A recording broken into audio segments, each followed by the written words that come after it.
नमस्कार दोस्तों, मैं राम भरोसे यादव आप सभी का अपना चैनल मिशन एग्जाम क्वालिफाई में आपको स्वागत है। और आज पुनः कुछ चक्रवृद्धि ब्याज का ऐसा क्वेश्चन लेकर के आए हैं जो एग्जाम के फ्रंट ऑफ व्यू से बहुत ज़्यादा इंपॉर्टेंट है। इसमें किस्त वाला क्वेश्चन है और जब भी चक्रवृद्धि ब्याज में किस्त वाला क्वेश्चन पूछा जाता है तो उसको अगर हम लोग प्रोसेस से बनाते हैं तो बहुत लंबा समय लग जाता है। लेकिन अगर आप इसको ट्रिक से बनाइएगा, कुछ कॉन्सेप्ट ऐसा है जिसको अगर आप याद रखिएगा तो उसके बाद उस क्वेश्चन को आप आसानी पूर्वक बना पाइएगा। तो चलिए दोस्तों, क्लास की प्रारंभ करते हैं और मुझे उम्मीद है कि मैं जो आपको समझाने का कोशिश करूँगा ये आपको समझ में आएंगे। इसमें क्वेश्चंस करेंगे पहला से और 2 से 3 मात्र क्वेश्चंस करेंगे। 2 से 3 क्वेश्चन करने के बाद पूरे का पूरे कॉन्सेप्ट आपके माइंड में छप जाएगा। किस्त वाला क्वेश्चंस ज़िंदगी में कभी भी गलती नहीं हो सकता है, इतना आप यकीन मानिए। देखिए, 3810 रुपये का ऋण 16.2/3% वार्षिक दर पर 3 वर्ष के लिए लिया गया। इस ऋण को 3 किस्तों में चुकाना हो तो प्रत्येक किस्त कितना होगा। देखिए, कोई व्यक्ति मेरे दोस्तों हैं कितना रुपया लिया, मूलधन कितना रुपया लिया, याद रखिएगा 3810 रुपया लिया, ठीक। और रेट कितना है तो 16.2/3%, इतना परसेंटेज रेट पर वह व्यक्ति ने लिया। और कितने समय के लिए लिया, 3 वर्ष के लिए लिया। याद रखिएगा, कोई व्यक्ति कितना रुपये लिए हैं, 3810 रुपया लिए हैं, 16.2/3% रेट की दर से लिए हैं और 3 साल के लिए लिए हैं। और उसको 3 बराबर किस्त में चुकाना है, मतलब प्रत्येक किस्त बराबर दे दे करके चुकाना है, ठीक है। तो बोल रहा है प्रत्येक किस्त कितने रुपये का होगा। तो सबसे पहले आपको ये सोचना है कि इस परसेंटेज का होल वैल्यू क्या होगा। जैसे कि 16.2/3% है। अगर आप इसको होल वैल्यू निकालिएगा तो 16 48 और 2 48 और 2 50, 50 बट्टा में 3 होगा। अगर इस परसेंटेज को हटाइएगा तो बट्टा में 100 होगा मेरे दोस्तों। और इस जीरो से इस जीरो कैंसिल, 5 एकन 5, 5 छक 30। यानी चक्रवृद्धि ब्याज है तो ब्याज पर है तो हमेशा ब्याज बढ़ता रहता है। तो ऊपर जोड़ करके नीचे ज्यों का त्यों लिखेंगे, मतलब 6 में 1 जोड़ेंगे तो कितना हो जाएगा 7, 7/6। इतना आपको याद हो गया होगा। 16.2/3% है। इसको आप भिन्न में बदलिएगा तो 50/3% आया। और 50/3 को आप होल वैल्यू में कन्वर्ट करने की कोशिश कीजिएगा तो परसेंटेज हटेगा तो बट्टा में 100, मतलब डबल जीरो आएगा। और इसको काटेंगे तो 1/6 आया। चक्रवृद्धि ब्याज में तो ऐसा है कि ब्याज तो हमेशा बढ़ता है, तो ऊपर जोड़ करके नीचे ज्यों का त्यों लिखेंगे। उसके बाद आप देखिए कि प्रत्येक किस्त कितना का होगा। तो आपको याद रखना है कि कितना रुपया आपने लिए हैं, कितना रुपया आपने लिए हैं उसको सबसे पहले लिखना है। जैसे कि 3810 रुपये लिए हैं बराबर कितने रुपये प्रत्येक किस्त का होगा। तो जितना रुपया प्रत्येक किस्त का होगा मेरे दोस्तों उसको मैंने x माना। कितना रुपया लिए हैं तो ये यहाँ लिख लिए। और कितना रुपया प्रत्येक किस्त का होगा उसको मैंने x माना। बड़ी कोष्ठक के अंदर कीजिए और होल वैल्यू का उल्टा गुना करेंगे। होल वैल्यू का उल्टा लेंगे, जैसे 7/6 है तो इसको होल वैल्यू का उल्टा कितना हो जाएगा 6/7। और जब किस्त में लेंगे, जैसे एक किस्त का इतना होगा, दूसरे किस्त का 6/7, 2/2 और प्लस तीसरे किस्त का 6/7 और इसके पावर में 3। अब इसको मिटा लेते हैं और बड़ी कोष्ठक के अंदर इसको कर देते हैं। अब इसको सॉल्व करने की कोशिश कीजिए और जितना आएंगे यहाँ पर x का मान वही आपका उत्तर होगा। देखिए 3810 है तो 3810 मैंने यहाँ पर लिख लिया बराबर x ले लिए।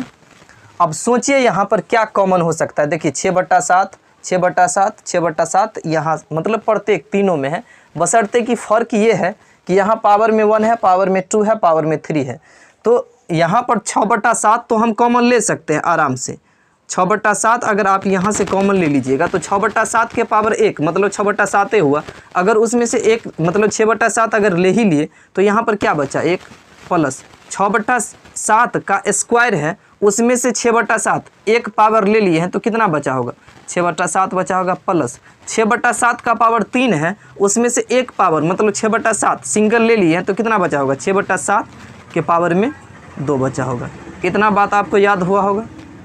अब इसको आप सॉल्व कीजिए। देखिए 3810 है तो 3810 बराबर 6 को x से गुना करेंगे तो 6x बट्टा में ये 7 और इंटू 1 प्लस 6/7 और प्लस 6 का स्क्वायर कितना हो जाएगा 36, 36/7 7 49। उसके बाद आगे फिर सॉल्व कीजिए, इसको काट खूट करते हैं। 6x/7 और कोष्टक कीजिए, इसको भिन्न जोड़ कीजिए तो 49 होगा। इसके बट्टा में कुछ नहीं है तो 1 7 9 49 का लघुत्तम लेंगे तो 49 ही होगा। 1 में 49 बार में, उसको 1 से गुना करेंगे तो 49 प्लस 7 7 49 7 बार में, 7 को 6 से गुना करेंगे तो 7 6 42 और प्लस 49 का 49 तो 36 का 36। आगे देखिए यहाँ पर हम बनाते हैं इसको। अब देखिए दोस्तों ये 3810 है तो 3810 हम यहाँ लिखे बराबर 6x बटा में ये 7 है तो 6x/7। ये तो इंटू में है, इंटू का मतलब क्या होता है गुना। और इस पूरा को जोड़ेंगे अगर हम तो 9 2 11, 11 में 6 जोड़ेंगे तो 9 2 11, 11 6 17 का 7 1 3 1 4 4 8 4 12 और बट्टा में कितना हो जाएगा 49। अब इसको आप काट खूट कीजिए। अब काटिएगा इसको तो सामने सामने ये कटेगा कि नहीं कटेगा, तो ये 6 है और कट जाएगा 6 से, 6 6 36 2 1 6 3 18 6 5 30, ये कट गया। और ये 635 127 से कटेगा कि नहीं कटेगा, तो इसको हम देखते हैं। 7 5 35 और 120, ये कटेगा कि नहीं कटेगा, कटेगा तो ज़रूर। कैसे कटेगा, 49 है यहाँ पर, ये 127 है तो 7 7 49, 7 से और 7 7 1 7 5 और 7, ये नहीं कट रहा है।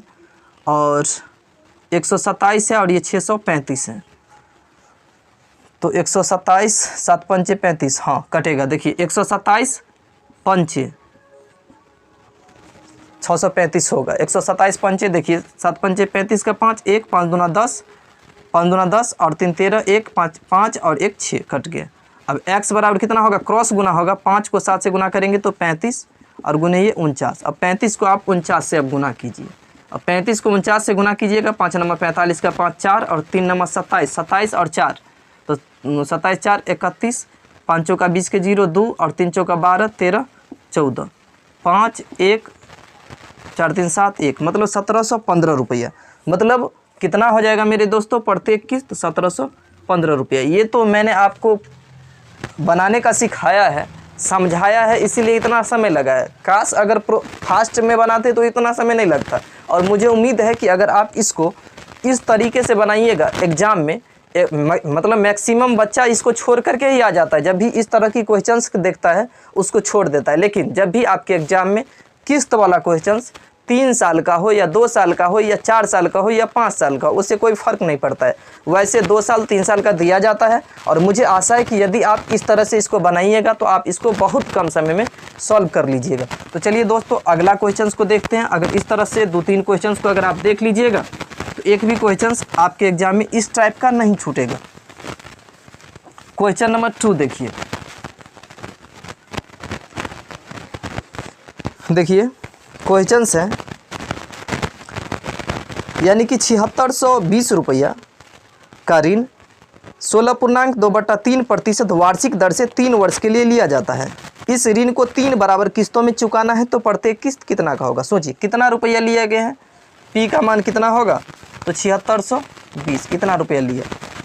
आर का रेट कितना है तो 16.2/3% की दर से लिया। और इसमें भी टाइम कितना है 3 ईयर्स के लिए लिया। हम क्या बताए थे मेरे दोस्तों, सबसे पहला काम आपको ये करना है, परसेंटेज का होल वैल्यू निकालना है। जैसे 16.2/3 है, अगर इसको परसेंटेज को भिन्न में बदलिएगा तो 16 48 2 50 50/3 और ये प्रतिशत है, इसको हटाइएगा तो 00 आएगा। 5 1 5 5 36 यानी कि 1/6 हुआ। आपको पता है ब्याज हमेशा बढ़ता है तो ऊपर जोड़ करके नीचे ज्यों का त्यों लिखेंगे, यानी कि ऊपर जोड़ करके 6 में 1 जोड़िएगा तो 7 7/6 होगा। आपको बोला है कि इतना रुपया कोई व्यक्ति इतने परसेंटेज की दर से इतने समय के लिए लिया है तो उसको 3 बराबर किस्तों में चुकाना है, तो प्रत्येक किस्त कितना का होगा।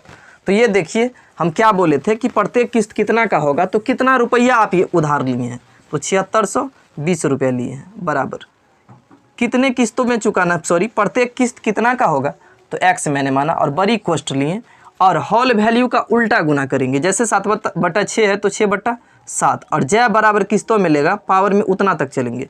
6/7 पावर 1 पावर 2 पावर 3, यानी कि 3 किस्त में चुकाना है, तो इसलिए पावर 3 तक गया है। अगर 4 किस्त तक चुकाना होता तो 6/7 के पावर फिर 4 भी लेते, बीच में प्लस प्लस करके लेंगे। इस सभी में देखिए कॉमन क्या है मेरे दोस्तों, 6/7 है, तो 7620 और बराबर x गुने 6/7 कॉमन यहाँ आ गया, तो क्या बचा यहाँ पर 1 प्लस 6 में से 1, 6/7 में से 1 पावर कॉमन ले लिए तो कितना बचा, 6/7 बचा, और प्लस 6/7 में से 1 पावर कॉमन ले लिए हैं तो 6/7 का पावर कितना बचा, 2।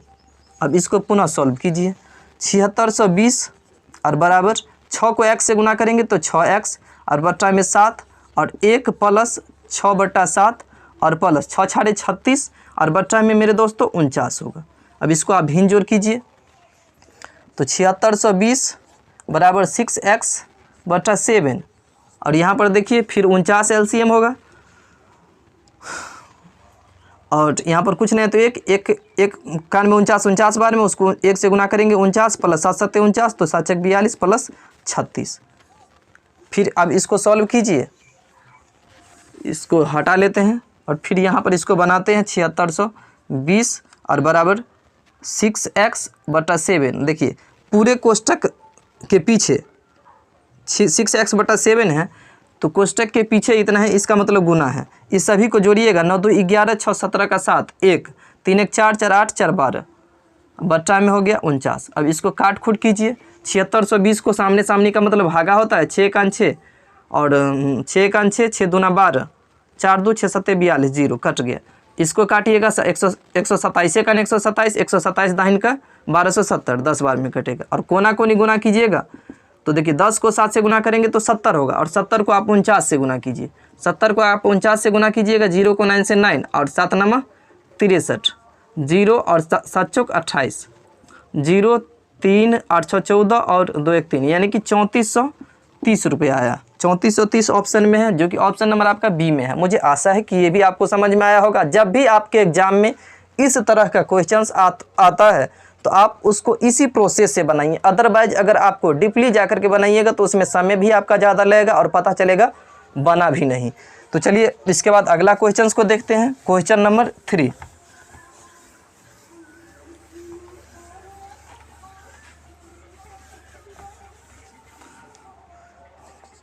मैं गारंटी देता हूं कि आपसे बनेगा। देखिए 3 वर्ष के बाद तय 1192 रुपये का ऋण को बराबर वार्षिक किस्तों में चुकाना है। यदि ब्याज की दर 12% हो तो प्रत्येक किस्त कितना का होगा। मतलब एक व्यक्ति ने कितना रुपये लिए, 1192 रुपये लिए, 1192 रुपया एक व्यक्ति ने लिए, मतलब मूलधन कितना है, इतना है। टाइम कितना है मेरे दोस्तों, तो टाइम 3 वर्ष के लिए लिए, और रेट कितना है, तो रेट कितना 12% की दर से लिए। मैंने सबसे पहले आपको बताया है इस परसेंटेज का होल वैल्यू निकालना है, पर 12% को आप भिन्न में बदलिएगा तो 12/100 काटिएगा आप इसको तो 4 तिया 12 4 25, यानी कि फिर ऊपर जोड़ करके और नीचे ज्यों का त्यों लिखेंगे, 25 3 28/25 हो गया। उसके बाद देखिए कितना रुपया लिए हैं, 1192 रुपया लिए हैं, तो 1192 बराबर कितने किस्तों में चुके, मतलब प्रत्येक किस्त कितना का होगा तो वह लिखेंगे, और कोष्टक बड़ी कोष्टक लीजिए और हॉल वैल्यू का उल्टा गुना का, हॉल वैल्यू का उल्टा लेना है। 28/25 है तो 25/28, और जितने किस्त में देना है तो पावर में 1 उतने किस्त तक चलेंगे। 25/28 25/28 के पावर 2 और 25/28 के पावर 3, यहाँ माफ़ कीजिएगा, 25/28 के पावर 3।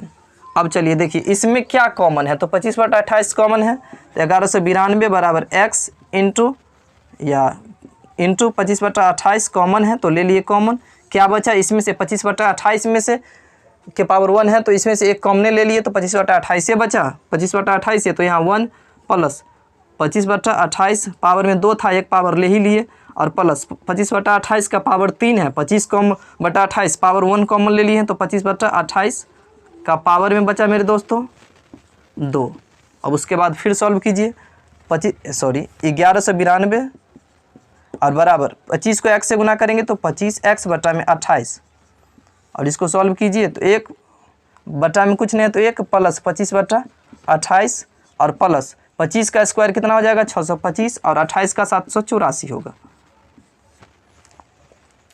फिर इसको सॉल्व कीजिएगा और इसको पूरे को सॉल्व करने के बाद यहाँ पर x का मान आएगा, जो कि x का मान आएगा 300.24। आपके समय को बर्बाद नहीं करने के लिए मैंने ऐसा किया है और मुझे उम्मीद है कि आपको समझ में आया होगा। अगर किस्त वाला क्वेश्चन चक्रवृद्धि ब्याज में आता है तो आपको इसी तरह से बनाना है, उसमें भी देख लेना है कि उत्तर पॉइंट में तो नहीं आ रहा है, ठीक है। अगर पॉइंट में अगर उत्तर आएगा तो थोड़ा कैलकुलेशन टफ होगा, लेकिन फिर भी अगर पॉइंट में अगर आंसर नहीं है तो आप आसानी पूर्वक ऑप्शन देख करके आपको पता चल जाएगा कि इसका उत्तर पॉइंट में है या नहीं है। मुझे उम्मीद है कि आपको समझ में आया होगा। यदि आपको समझ में आया है और चैनल पर नए हैं तो चैनल को सब्सक्राइब कर लीजिए, दोस्तों में शेयर ज़रूर कीजिएगा और लाइक ज़रूर कर दीजिएगा। अगर किसी भी तरह का इशू है समझाने में तो उसको मुझे कमेंट करके समझाने की कोशिश ज़रूर कीजिएगा। मुझे आशा है कि आपको समझ में आया होगा। थैंक यू, आपका समय शुभ हो।